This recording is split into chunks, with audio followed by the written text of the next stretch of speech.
There are two conditions you're going to find the TVs in. One, TVs that are connected to the internet. Two, TVs that are not connected to the internet. First, we're going to address the ones that are connected to the internet and what you're going to find. Many times when a customer gets an on-screen notification that says there's new software, do you want to download it? Because of the persona that software updates have received over the years, a lot of consumers are going to select no. Therefore, when we release software updates to correct issues, correct problems, correct settings that we find with our product over time as environmental changes occur, HDMI versions, etc., then the customers may select no because of the persona that they have about software updates. This can create an issue that is covered in bulletins or fixed by software updates. So what we're going to do is we're going to start off by going through the customer's menu, what you're going to find, how you can correct it. We're also going to show you how you find the software and download it onto a USB drive and load it into the television. So with the customer's TV in the customer's menu, what I'm going to press is I'm going to press the settings key, which is a gear-shaped key. Then I'm going to go into all settings. If I go down here to the general setting in the customer's menu, I'm going to scroll down with the thumb wheel or with the arrow key to an item in this general menu that says about this TV. When you come into this menu, it's going to tell you how things are set up. It'll tell you what version software is presently in the television, and it will tell you whether automatic software updates are allowed or not. With this setting in the off position, it'll ask the customer, do you want to download the new software? Yes or no. If this is turned on, then the only notification that they will receive is going to be a notification. New software has downloaded to your TV that will take effect the next time you turn the TV off and then back on. We have designed our product to be invasive to the customer's use of the product when there are software updates. Now, if you turn this on, that's what they're going to start to see. Now, if you just now turn this on, this may be an old version. You can do a live check for software updates and it will check to see if there are any software updates available. It'll tell you it'll take a few seconds for it to look at the server and check to see if there's any version updates. With the customer's permission, I would leave this automatic software updates on a television that is connected to the internet. And please let them know that it's not evasive and will shut their TV down whenever there's a software update. It'll just let them know that it's been updated and it'll take effect next time they turn it off and back on. If there are no updates, this is what you'll get. There's no updates found. If there are updates, then it will tell you that there's new software and it starts to download automatically. There may be several steps that they have to go through, several updates that they have to go through to get this updated if it's been in the off position and they've selected no on a regular basis. There's also a faster way to update the software if you choose to, and it's by going to LG.com. Now let's show you how to navigate that quickly and easily. Now what I did is we went to LG.com, and what we're going to do is we're going to show you what we're keying in on our keyboard. Over here in the area right here to the right where you have your search, over here on the right of our website, you start keying in your model number.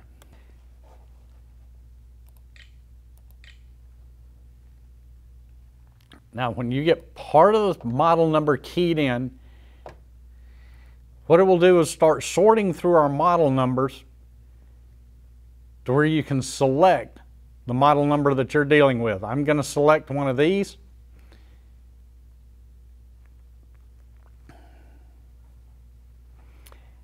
Now, to easily navigate our website, down here at the bottom where it says support,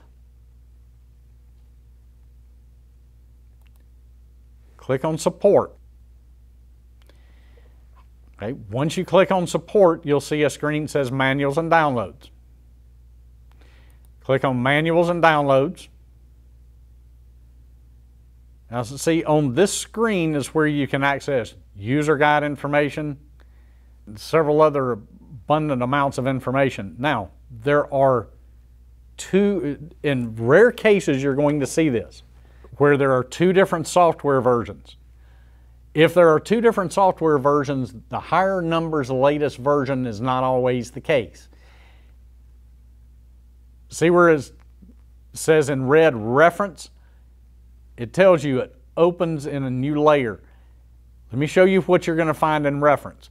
When you look at all the details that found within your model and model service number, you're going to find that some of them may say a -UA, -UB, a PUA, etc. There may be some things beyond that model number. And what you do is you look in this reference if there are two software versions, and the reference will give you a list of specific models that is covered or that software version applies to. This information also includes some generalized information as to what each version of software was released for. So if any of these pertain to the customer's complaint, then it may be as simple as a software update to correct the customer's issue. But if you click on one of these and you do not find your specific model listed in this, then check the other software release that you see listed and see which one of them you have to download. Now, what we do is we download this software and it'll ask, do you want to? Yes. Now, what we can do is we can save this software wherever we want to in our PCs. It'll give you your time that you have to wait for it to download down here at the bottom. This is one of the reasons if you are going out on a TV service call, our software updates are fairly large files now. It's best to do it where you have high-speed internet rather than trying to do it through a cell phone connection or through the customer's internet connection, which can be a privacy issue when you ask them for their network password. People are a little touchy with that information these days. Now, once you download the software file, you can click here for Open. And in this case, my computer already has ALZIP, but some of the Windows computers already has it's a default program to unzip or extract files. Now, one thing I do want to point out is see the name on this file that you're downloading, that you've downloaded. It's a long name. Do not ever rename this .epk file. The way you downloaded it, it is zipped. It is compressed. The TV does not have the capability in its software to uncompress one of these type files. So what you have to do is you have to click on the file and you have to click Extract.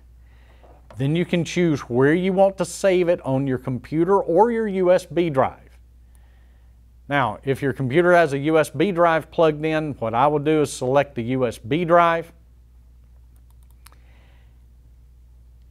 and I would extract it onto the USB drive. Now, when you extract it, you'll see this on your screen. And it will immediately open the location that it was extracted to. Now it is uncompressed and ready to go onto a USB drive. Now, the USB drive, I'll demonstrate this on this PC. You'll have to create a new folder, just as I've done here, on the USB drive. This new folder, you're going to have to rename it LG_DTV.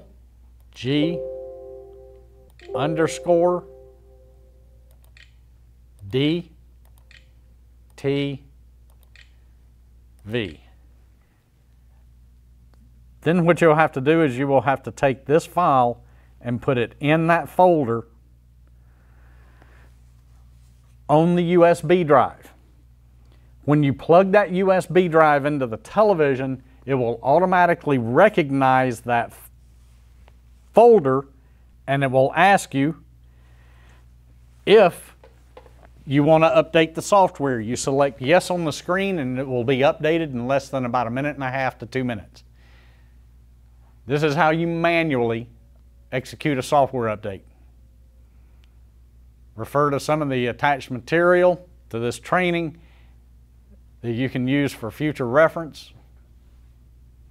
Thank you.